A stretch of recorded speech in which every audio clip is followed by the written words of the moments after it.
So next we have the various selection filters. And for that I'll actually unhide this. We have now here, this is a NURBS sphere, just to give you another object type to look at. So what you'll see is as I select this NURBS object, or this polygon, or actually subdivision surface in this case, or now it's a polygon object, subdivision surface doesn't really make any difference, you'll see that the actual filters here change. So what we have is our filters being context sensitive. That means depending on what you have selected, you'll have a different selection of options or a different choice of options. So we have our standard point filters, object edges, polygons, clusters, whatnot. If we're on a NURBS object, here in this case, we now have boundary edges, so we can actually select our boundary edges or samples or individual points, or of course the whole object.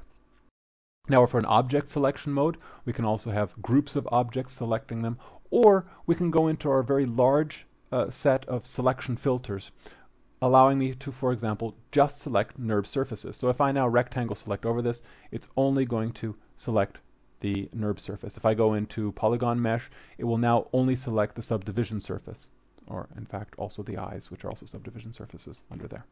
So these selection filters allow you to very, very quickly and very easily pick out the bits that you're going to be wanting or that you want selected.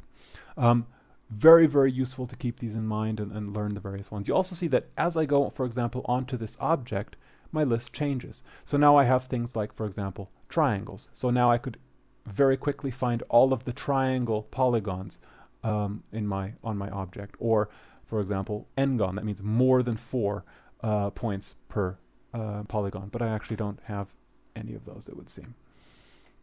Also notice that at every given point, it's telling you exactly what is selected. So if I select, for example, here my border edges, it's now telling me exactly what those edges are on what object.